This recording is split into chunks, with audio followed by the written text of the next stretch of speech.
Well, g'day, and welcome back again to Zhaoqing. And today you find us, we are down here by the lake. We are in the sort of food street area here. Going to take a walk through here. There's not much to see, nothing's really open, but we're not really here to see stuff. Today we're here to talk. And I want to talk about political leadership.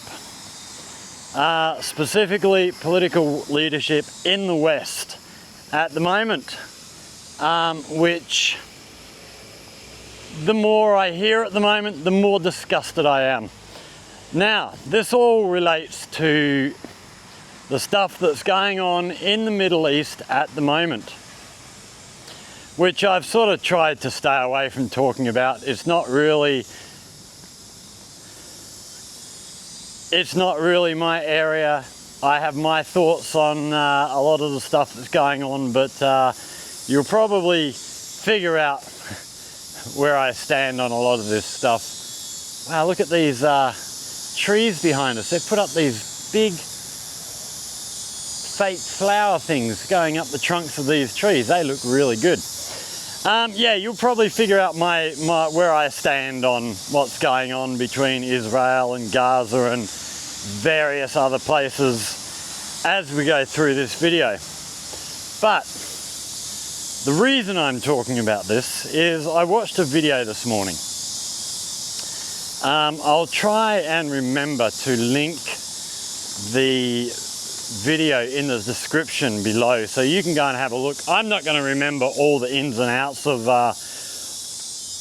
what was talked about, but essentially it was somebody in the EU, a very high level politician. I can't remember what her position is, but if you go and watch the original video, that'll give you all the information. But what was the basic thing that was said was, if you are so much as having a bake sale to raise money for the people who are currently suffering in Gaza, by definition you are anti-Semitic, which left me scratching my head. I mean, and it's not just this woman, it is politicians everywhere. We've seen lots of it in America. I haven't seen much of it in Australia. I haven't been following Australian media because I can watch other countries and go, well, that's not my country. But if I saw this stuff happening in Australia, I think I'd be pretty disgusted with my country at the moment. But the fact that so many of these leaders, and I'm sure it is happening in Australia as well, but so many of these leaders who are meant to, who are in politics, who are meant to understand politics, don't seem to be able to understand the difference between being against a government and a government's policies and being against a group of people. These people should not be in charge. They shouldn't be in charge of a bake sale, let alone be in charge of countries and international policies and the like. I've seen college and university protests in America where Jewish students are being accused of being anti-Semitic because they don't like what the Israeli government is doing.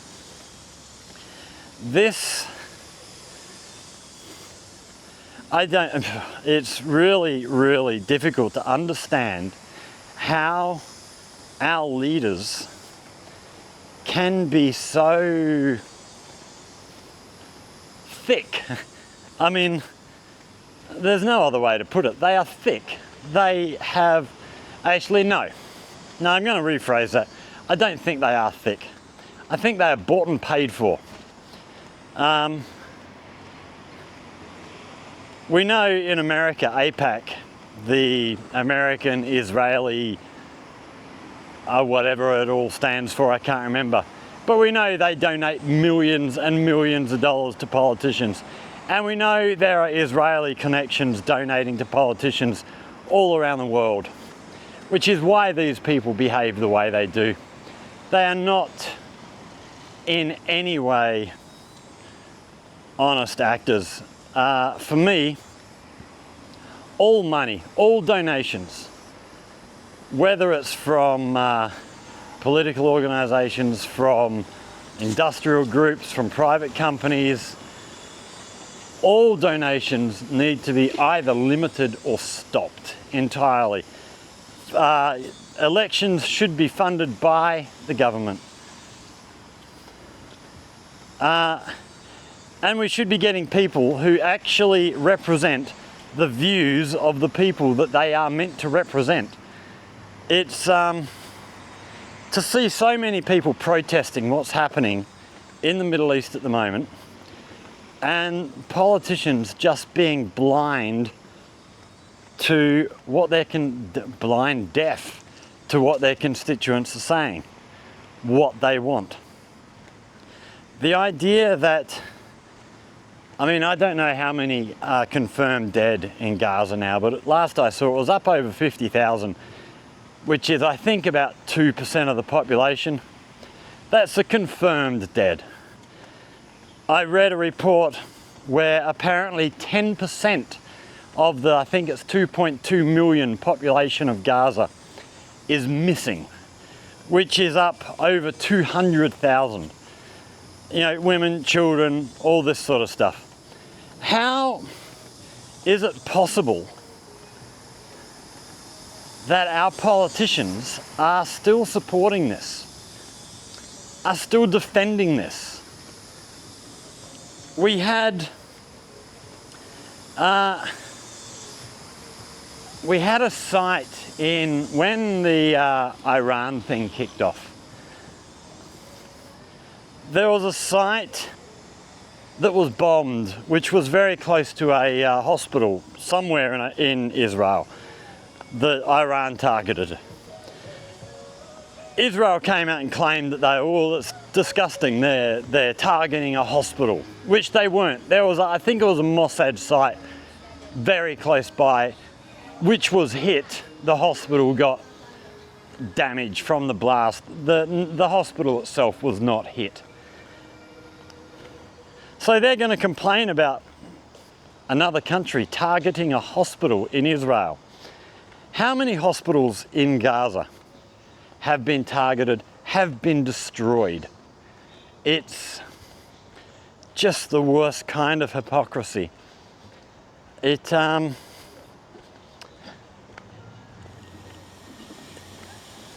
people are, man, politicians are defending this. How much of these, someone needs to dig in and find out just how much are these politicians receiving from Israeli lobby groups to be able to say this stuff with a straight face. I think a lot of countries need to, and this isn't government level of countries, we're talking the people.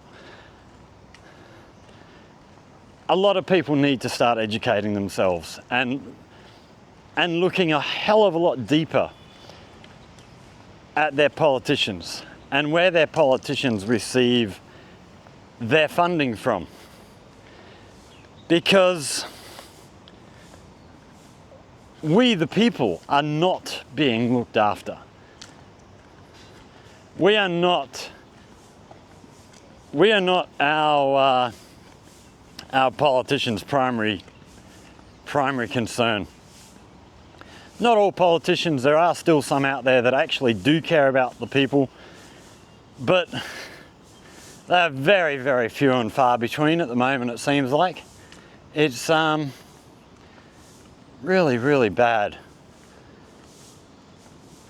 Yeah, I mean, I don't know where this is going to go. Israel is starting to lose a lot of support. There are people who need to be arrested and put in front of a court, an international criminal court, and they need to be brought to justice because This is disgusting. One of the things that really gets me is Israel will put out statements for the Western media, but then they also put out statements for their own citizens. It's time that the Western media started talking about, instead of what the Israeli politicians and media people are saying to them, dig a little deeper. Listen to what the Israeli politicians are actually saying to their own people, because it's a completely different story. And we never hear about this. This stuff is never ever talked about. What do we got? We got the temperature up on the building up here. We are 37 degrees. It's bloody hot out here. And we've got probably we're going for a walk down through Pai Phong Park. I think we're probably going to do 3 videos here today. So yeah, it's warm. But yeah, stuff that's going on in the Middle East. It is time that the world actually stood up and sorted this garbage out. For me, I mean, I know why Israel was created after World War II, but for me, it's a failure. They have had nothing but expansionist ideas since before their creation. There was stuff going back to pre-World War I, where Israeli lobby groups were doing stuff in the Middle East, which I hadn't realized. I've been sort of watching a lot more stuff about this subject in the recent past, and I've been shocked at how much I didn't know. But yeah, I think it's well past time that the world stood up.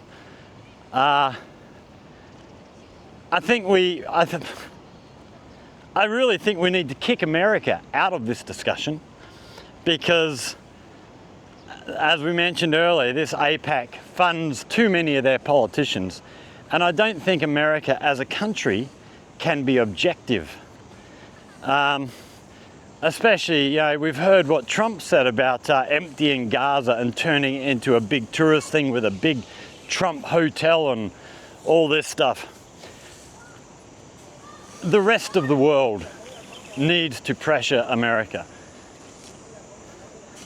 which is starting to happen. We're seeing the global south now starting to talk about things that need to be talked about. There's a whole lot more stuff going on, and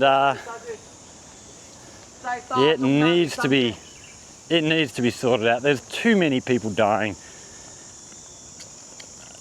For what reason? Because, you know, I don't know. Israel, it's a failed state as far as I'm concerned. They've proven it over and over again for years and years and years. And a sort of light-hearted thought I often have to myself is, we should close Israel down. Just shut it down. It doesn't exist anymore. And if America is so keen on supporting Israel and being Israel's best friend, maybe we should put Israel somewhere within the borders of the United States. America can give up a state. They've got 50 of them. They can lose one. And put Israel there. If they want to be so supportive, let's see how they go with that. Let's see if that happened, would Israel stay within their borders, or would they be doing the same thing to America that they're doing to the countries around them now? It's, yeah, I don't know. I don't know how to solve the problems. I don't know, you know, I'm sort of starting to learn a bit about the history and stuff of that area, that region. But I've got a lot to learn. I don't know how to solve the problems of the Middle East. they're way too deep for me. But I am just sick of the obvious biases that political leadership and the media have. You know, there's been a lot of criticism of the BBC, of the documentary with the about doctors, what was it called, Doctors in Gaza or something, and the BBC decided they couldn't show it. Why not? What was wrong with that documentary? I'm willing to bet nothing was wrong with that documentary.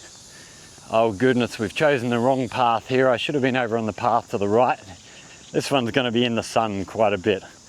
We might, we'll find a little pathway through the grass on our right here and get over that side.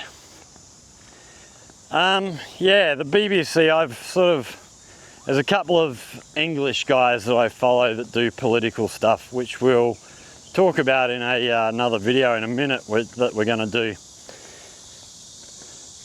And they've been showing a lot of stuff about the BBC and how the BBC have behaved, and it's pretty on the nose.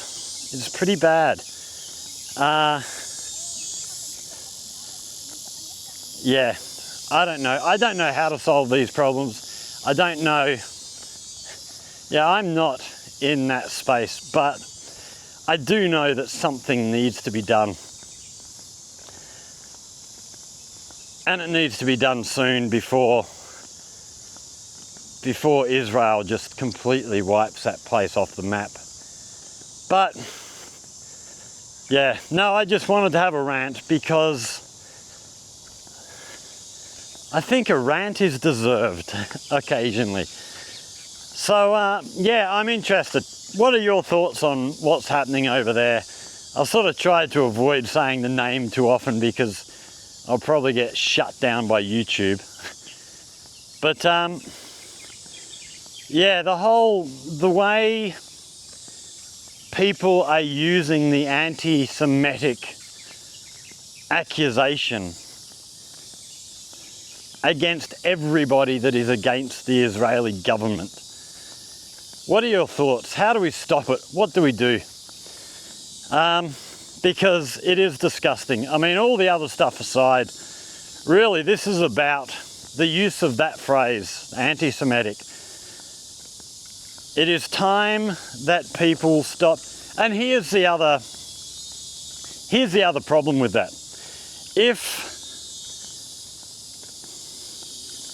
If they're going to throw around this term so loosely and just so frivolously, it's used for everything that's not pro-Israel, the term is going to lose all meaning. And when there are genuinely anti-Semitic people out there, which is wrong, people who are against anybody as a racial group, religious group, because of colour or whatever, they're wrong, in my mind. Always will be, always have been. But people who are genuinely anti-Semitic, when you hear people calling them out, it's going to hold a lot less. It's going to be a lot less resonant in our minds because the term has just come to mean nothing. It's, I believe it is doing the Jewish people a disservice, and it is going to cost them in the future, but how long in the future, who knows, we'll see. But yeah, please dig deeper when you hear stuff like this. Sit down and actually critically think about things, because there's a lot of disingenuous stuff out there. But that's it for my little rant. We've actually got a couple more videos that we're going to do coming from questions that arrived a long time ago that I've not really touched on. So stick around for them. They'll be coming up in the next couple of days. But for now, thanks for watching. Like, share, subscribe, all that stuff. Questions, comments, hit us up down there in the comment section. I'd love to hear some other opinions and see what other people have been. I don't follow a lot of media. I'd love to hear more stuff about what ridiculous things other media organizations are saying.